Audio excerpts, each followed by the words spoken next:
I'm Nevada Berg from North Wild Kitchen, and today I'm going to show you how to make Norwegian Bløtkake, or soft cake. So this cake is a classic cake. It's called a fest cake or a party cake because it always makes an appearance on the table for celebrations like birthdays, weddings, baptisms, confirmations, you name it. It's so very, very good. And it has a very long tradition and history in Norway. And the main ingredient is a sukkerbread, sugar bread, which is a sponge cake. And the sukkerbread, the name itself, sugar bread, refers to an old-fashioned baked good, as well as bread topped with sugar.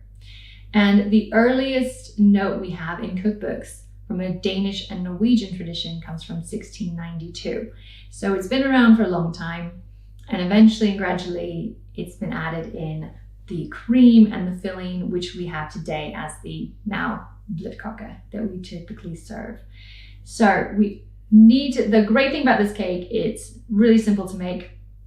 It's easy to prepare in advance, but it also tastes really, really good the next day after it's had time to kind of soak in all the flavors. So if you manage to have leftovers, you can be self-assured that you will know it will taste even better the next day. So we start with making our sugar bread or our sponge cake. And we're going to preheat the oven to 165 degrees Celsius, 325 Fahrenheit. So I'll do that now. Got that on. Okay. Now we want to prepare our springform pan. And this is a 9-inch, 23 centimeter pan. And I've used some parchment paper, like I've got here. And typically you could cut it to fit in. I just sometimes like to layer it on top and then add the top of the springform, lock it so you get this nice base. And then of course you'll need to butter the sides, which I've already done. Butter the bottom, butter the sides. So it's all ready to go. We can pour our cake batter in here and we'll bake it and it'll be ready. So let's start with our eggs. I've got here room temperature eggs, which I typically use in all my baking. Always keep them at room temperature, but of course you could use eggs from the refrigerator. So I'm gonna use 5 eggs. And we're gonna just pop them into your stand mixer. You can also mix this with your hands. Of course, it'll take a bit of time and energy. You can also use an electric whisk as well. And I'm using large eggs here. Just pop them in.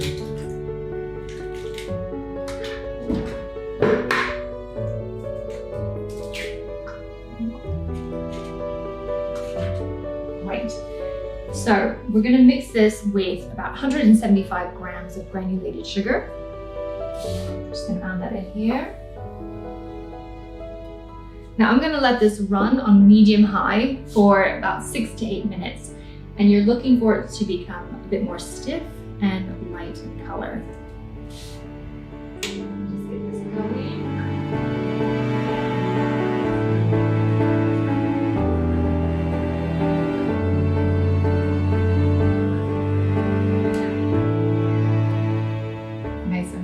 It's all finished. It's light, fluffy. You see the colors changed and it's a bit stiffer. This is exactly what we're looking for our sponge cake. Okay, so now we're going to add in our flour and our baking powder. I've got the flour here. It's about 180 grams of all-purpose flour. And we're also going to have in 1 teaspoon of baking powder. I'm just going to kind of mix that all together, just with a whisk.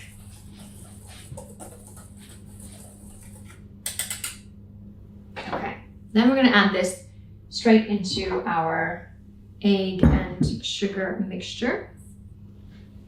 And you can also sift your flour over if you like, just because the shape of my bowl here, I'm not going to do a sift, but I'm going to kind of slowly add the flour and the baking powder into it. And we're going to take a spatula and we're going to fold the batter together And we're just going to gently fold the flour into this mixture until it's fully incorporated. Now the flour, it weighs more, it's heavier, so it's going to start sinking to the bottom. So you're going to also want to make sure you scrape up from the bottom as well, so we can get it fully mixed in.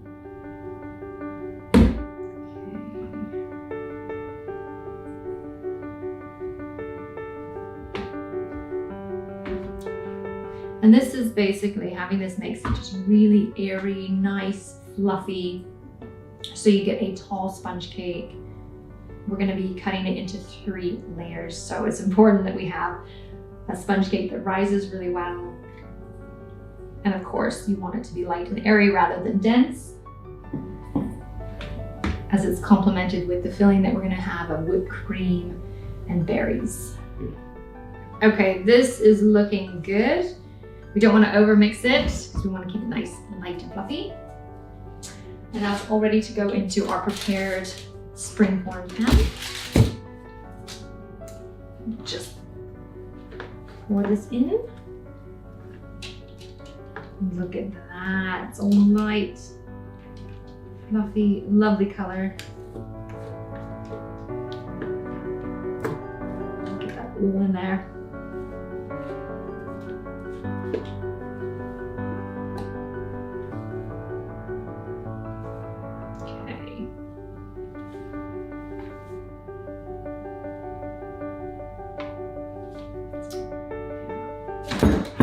Want to make sure I get every last bit.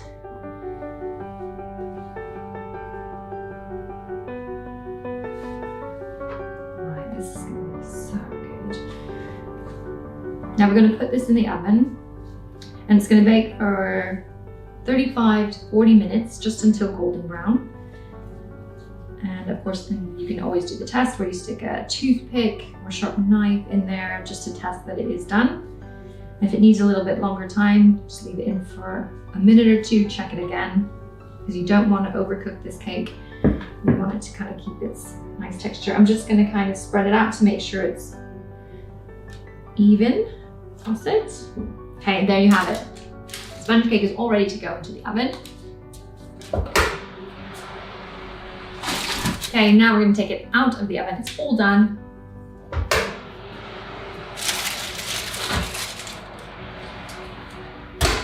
Turn that off.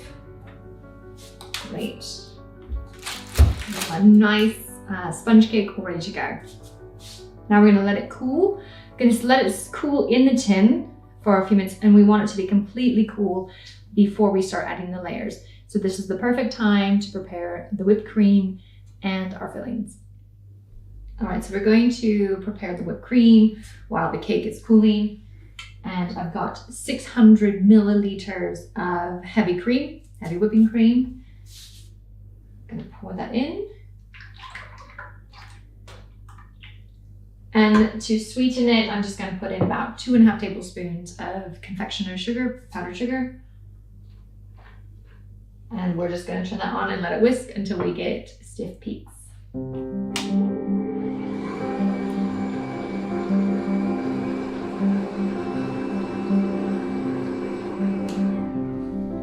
Okay, so our whipped cream now, as you can see, has these nice stiff peaks. But you also want to be careful that you don't over whip your cream, otherwise you'll end up with butter. So you want to make sure you get a nice stiff, smooth, soft cream that we're going to fold over the cake. We're going to be putting into the layers and on top of it. So now that that's done, we can get started on our cake. And what we're going to need to do, take this off. Okay, so we're going to just cut our cake. Now it's all cool. Okay, we're going to cut 3 even layers. I like to start at the bottom. You can also use lids. They've got other things to help you to kind of keep in a straight line. I typically just eye it. So I usually I'll make 2 markings so that I have kind of the 3 even cuts. And I start on that first one on the bottom. And just going to take my serrated knife and just kind of cut into it. And then I kind of follow along the side to make sure that it's, yeah, even and straight. And it's okay if you don't have a perfectly straight line.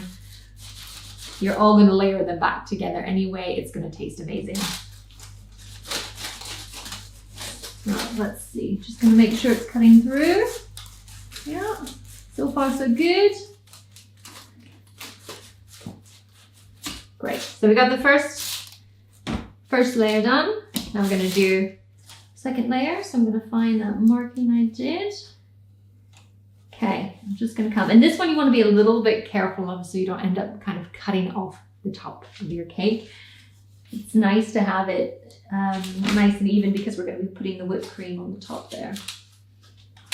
Okay, now we've got our 3 nice layers and we're ready to assemble.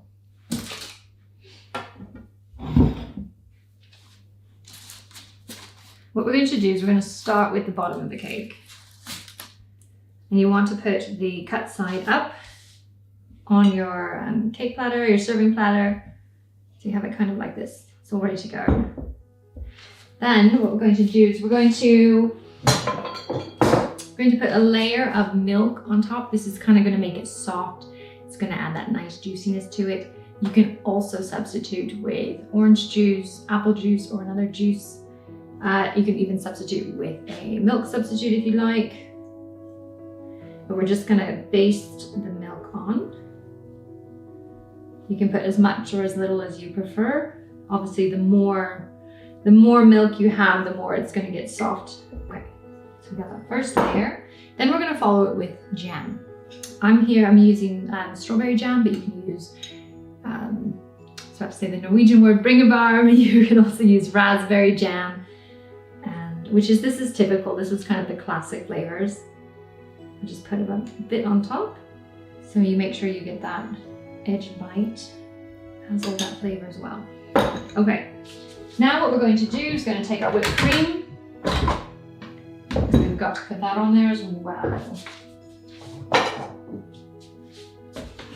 Okay, now you're going to want to put a good helping of whipped cream. This is the layers. But remember that we're going to cover the entire cake when it's all finished with the whipped cream. So you want to make sure you reserve enough for that. We're just going to spread that on smooth. Make it even as possible. And it's okay if you spread it out to the side because we're going to put it on the edges as well. So you kind of want to make sure you get everything covered. Put a good amount. Okay. Now we're going to take our second layer. Just going to put that on top as well. And we're going to repeat the process. The milk, the jam, the whipped cream, then we put our final layer on top. And now we're just going to put the rest of the whipped cream on top.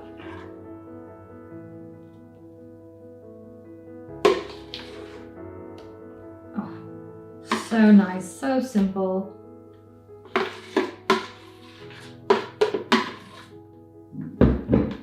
And we're just going to spread it all the way to the edges. I typically just kind of go around, scraping the sides a little bit. But you can decorate it as you choose. And we'll top it with fresh fruit. You can also, look, I'm throwing whipped cream around. You can also add fresh fruit in the layers as well if you really want. That's also really, really nice. Our classic kind of fruit that you will find here in Norway, served on the Bløtkake, is blueberries, raspberries, and strawberries. Also, it's kind of the color for the National Day, so you'll see that a lot. So let's just get it all nice and spread. And of course, before we kind of serve it to the guests, we'll clean it up a little bit so it looks a bit nicer on the plate. But there, I'm just kind of going to spread it around so it gives it kind of that naked cake look, which just means that the sides are kind of straight, like this. Oops, I'll just fill that in. So there. Okay, so I'm going to just layer some strawberries. And you can use whatever fruits are in season, what's available to you, what you prefer, what you like the most. You can decorate it how you like it. That's what's kind of fun about the Bløtkake. It's just, you kind of just make it your own.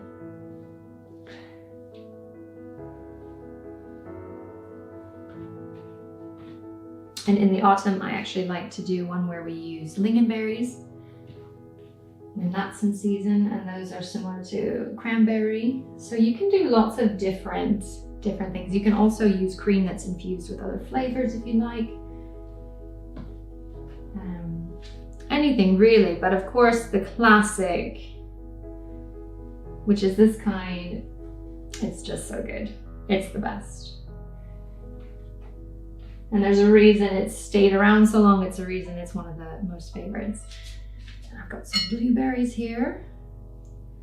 And we're just going to put it on top. Just really, really pretty cake. It's so light and refreshing. It's not a heavy cake, which is really good, which is, you know, means you don't feel so full after eating it. You can also save room for the other desserts that might be on that cake table or whatever you're celebrating. I'm gonna add in a bit more just because we're gonna go a little bit more on top here with these blueberries. Kind of fill in these spots. And of course, raspberries would be fantastic on here as well. Okay, and there you have it. This is the classic Norwegian Bløtkake. Gorgeous, beautiful. You can serve it as it is right now, or you can wait until the next day when the flavors have all had a chance to kind of melt into each other. And yes, the perfect celebration cake.